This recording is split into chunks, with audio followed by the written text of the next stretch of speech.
Hello students, welcome to the session of remote sensing and GIS. We are going to discuss today the important terminologies which are related to geospatial analysis. Geo is again related to earth and spatial is related to space. So we are going to use this geospatial word here and we are going to do the various analysis. Already we have seen in the previous session which other geospatial analysis tool can be seen in the QGIS. What is the analysis tool out of it? Before starting ahead, we have the important terminologies which is already been discussed, but yes, it is important. Would you understand by entity, feature, attribute, data layers? So entity, that is point, line and polygon is entity. Feature, when I talk about feature, the real world functional units, that is point is one feature, line is other feature and polygon is the third feature basically. So this data layers, numbers of layers what are opened in the QGIS environment or the GIS environment, that is data layers. We are going to see that. Even we have various, what do you understand by cell, right? What is image? So these are the important formula. We provide the functional and the arithmetic operations on various data.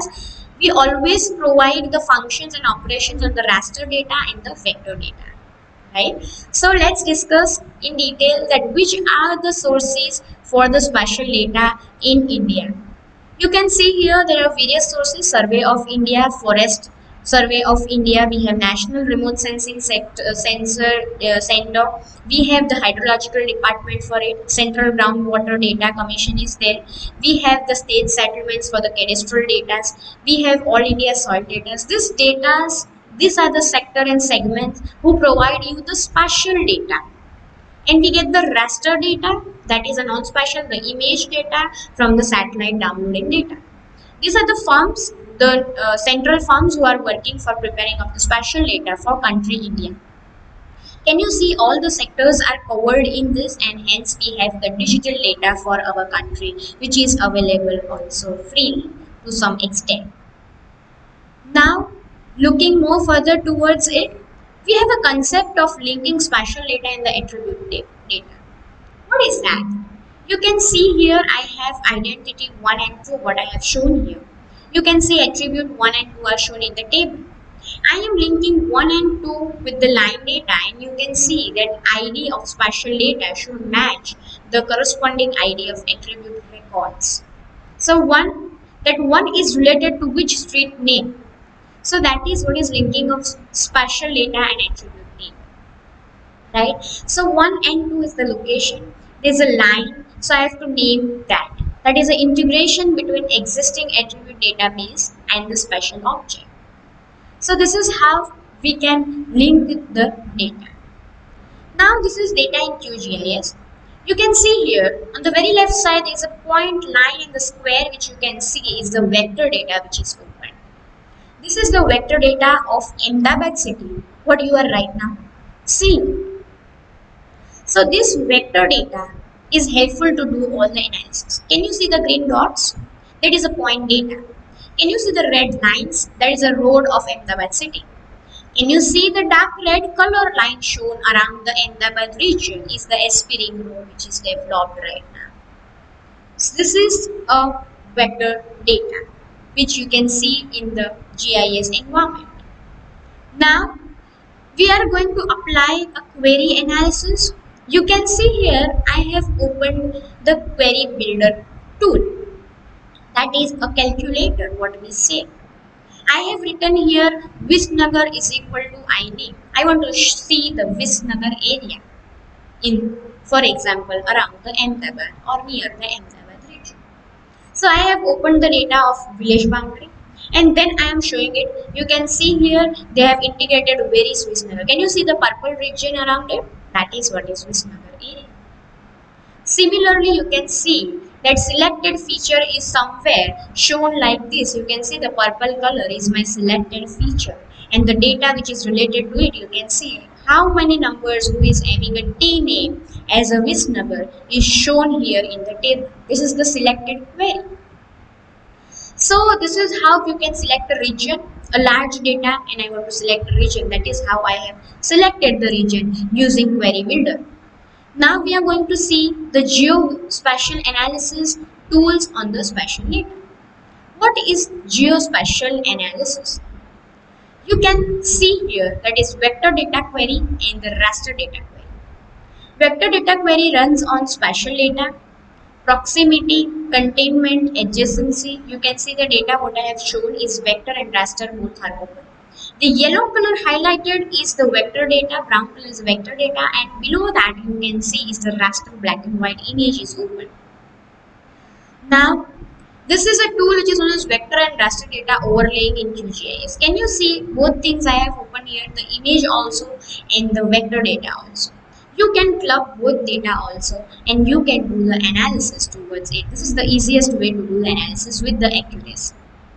The first thing comes around is the overlay operation. It is a hallmark of GIS overlay, right? We have a raster based software oriented also arithmetic overlay. We can do the plus and minus with the image pixels, and vector data also we can do that. We can build a new data buffer or click, whatever is required for our data can be done. See here, I have shown in the vector overlay how and where is the geoprocessing tools. Can you see that? These are the geoprocessing tools for the vector data. Similarly, for the raster also you can have that. The first thing is the overlay union operation. What is overlay? Can you see? I have opened various point data and the polygon. The brown color is polygon. The black color you can see is the point. And I have overlaid the both data together. That is the overlay. And I can have the information of both of it. Can you see that? So various data are open towards it. Now the buffer. What do you understand by buffer? You can see here the buffer means special. There is a green that is a hospital spots or the service area or the hospital area. Red color rings are available, that is a buffer. I have kept here that I want the 3.5 kilometers, how much area can be survived with this hospital locations. And you can see around 3.5 the rings are made. This is called a buffer. So 3.5 kilometer, this many areas can be covered, this many areas can go to that service region. It is easy way to find it out where it is, how it is, at what kilometers. You have to just mention the kilometers. It is 3.5 or 5 or 2 or 1. Whatever analysis you want, you can do with this buffer analysis. Similarly, the network analysis. What is network? Network routing, tracing, and allocation is the important thing. Movement of people, transportation. We require a network. The fastest route, what you say.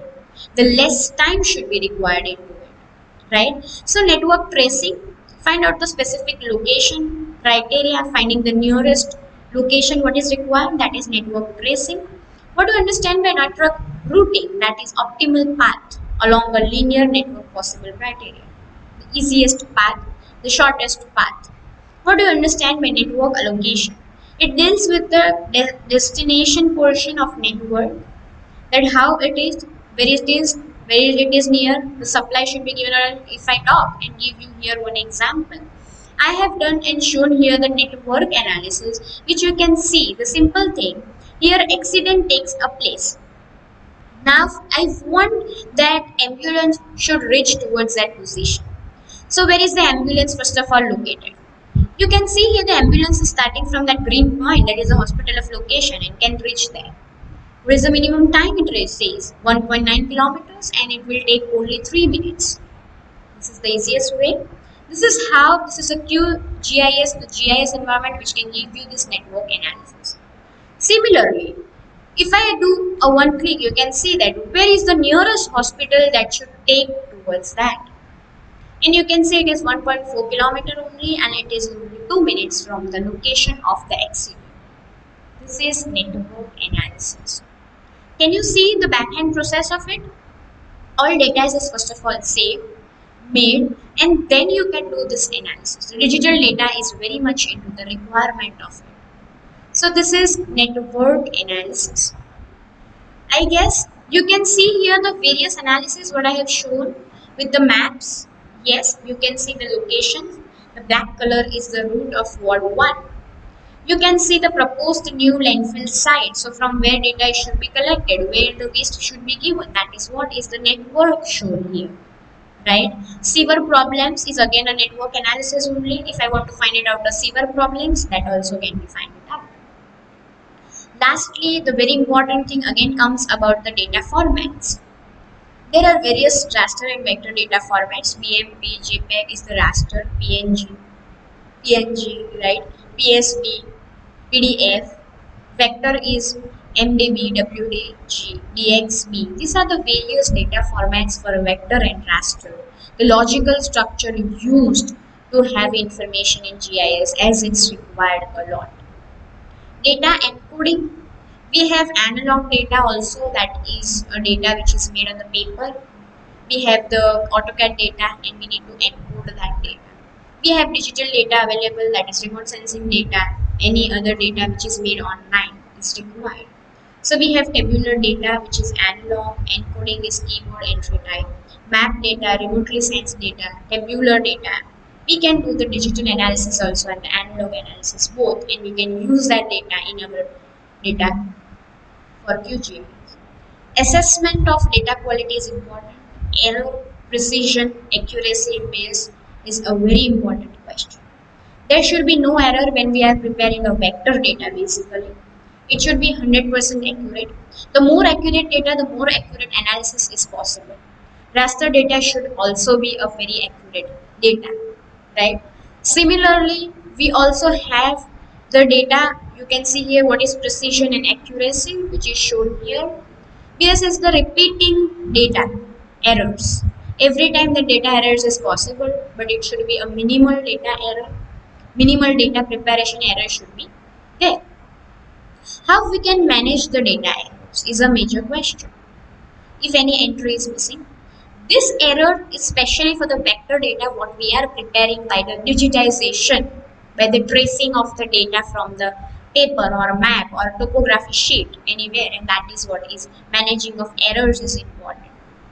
There should be no missing errors. The rows should be properly connected, right? Labels should not be duplicated, right? Uniqueness should be there in your data. The more accurate data, the more accurate analysis is possible. This is what is the vector data cleaning and vector data editing is done. You can see here there is a data which has a pseudo nodes which is not required, but the nodes are overlapping with each other. We can remove that. Dangling nodes, it are dangling towards each other, that is what is removed. That will give us a wrong data analysis. We have removing the label errors. If there are two or more is named as one single label, we have to remove that, right? Several polygons, you can see that there is a polygons which are not required and they have been made while we are doing the digitization. It should be removed. So vector editing and cleaning is very important. It should be done before we apply any spatial analysis tools, right? So this is vector editing and cleaning. Reclassification and neighborhood is important.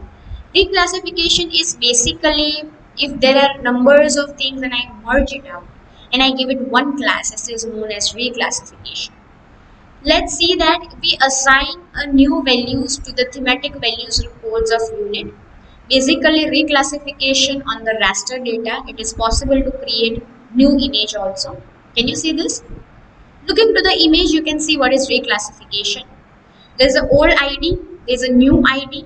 Both the things, if area is same, we have merged and we have created a other ID. And that is what is reclassification. See here. Can you see? The reclasses are given towards the data. The pixels, similar pixels, right? Base raster and the output raster. Now you can see the gray values are shown here is no data values. And you can see how reclass is given. Old values and new classes are given to it. Let's talk in detail about the neighborhood techniques. What are the neighborhood techniques? You can see I have opened here one image and in that I have opened the neighborhood tools. See the various binocular, cubic, these are the mathematical terms which are provided on the raster data and that is known as neighborhood techniques. Right? Let's see that characteristics of neighborhood areas around a specific location either modify existing feature or create a new data. We have similarly the interpolation technique, method of predicting or estimating pixel values. You can use interpolation for both vector and raster.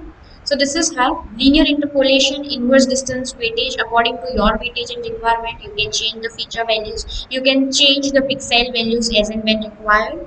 Splines, splines and pregig are the tools which you can apply according to the data requirements. You can see here there are various numbers of tools available for the interpolation according to the raster data and the raster vector data. So this is how we do the interpolation techniques. Resampling, sampling can be done. A very important tool again is Theissen polygon. You have heard of it. The proximal polygons. I have a point data and I want to make a region around it. How much region it covers is known as Theissen polygon. You make a proximal polygons around your area. That is Theissen polygon. Boundaries are created around that area. Within the point layer, you can see the first image is a point and the second is it created the boundaries around it. Resultant polygon forms around each point and they delineate territories around each of which any location of that area. Right? Resultant polygon is vector process or the raster process as you assign. You can convert this vector into raster also and raster into vector also. The word DEM, digital elevation models in the topographic functions, it is basically an elevation profile. It contains a raster data. Elevation means height of each and every surface is known. That is terrain analysis, which is very important. When we do our site analysis, we require to know where is a slope, what are the contours of that site, what is a hillshade area, what is the aspect, what is the direction where there is an area. So it can be done all with the help of digital elevation model which is available. We have to download the digital elevation model from the satellite image. There is a satellite which we have launched for the elevation models and we apply these tools in the terrain analysis. What you can see here, what I have shown here in the terrain analysis. Go to the raster and terrain analysis and you can have slope, aspect, hillshade, relief areas when there is a disaster. You can use this. You can see this is a modeling for the disaster management also. This is modeling when you want to start a new site. I should be knowing the slope, I should be knowing the contours, which we right now preparing using the AutoCADs, but this is having the 100% accuracy because the elevation profile which we are downloading is from the satellite data what we have launched. So accuracy is. Other analysis is also known as quantitative. Basically, it is a descriptive statistics, predictive statistic, and perceptive statistics. So, how we describe a data, what we do, the statistics for prediction, and what is the perceptions towards that data. So, it reduces a large data set. More meaningful information can be given. It gives ideas for spatial process and patterns, right? So quantitative analysis is also some or the other way it is required. Surface modeling. It is done on the digital elevation model. You can see here the point model, lattice model and contours which represent surface. So if I want to know the slope, where should be the drainage pipe? Where should it have, what is the elevation when I am constructing anything on that ground, can be done in surface analysis. So as we have discussed the terrain analysis, it is known as a surface analysis, right? So DEM, digital elevation model, digital height model, digital surface modeling, these are the words for it. So when I want to select any site for the water resource management, I want to do the water conservation, then also we require digital elevation model and we apply a various tools like slope, aspect, hillshade, viewshade, and then we arrange our watershed area or the water conserving area is called as water modeling also, right? So this is about the surface modeling. We also have the TIN, that is the triangulated irregular network. It is a vector data model, means the raster is converted into vector using TIN tool, right? And basically a raster approach to DTM. We have raster elevation. If I want to convert the raster data into the vector, we use TIN tool, that is triangular irregular network, right? So I guess you are very much clear with what is spatial data analysis and how it is useful to us in our day-to-day life. what are the geoprocessing tool, what are terrain tool, how is digital data of India is basically prepared. Thank you.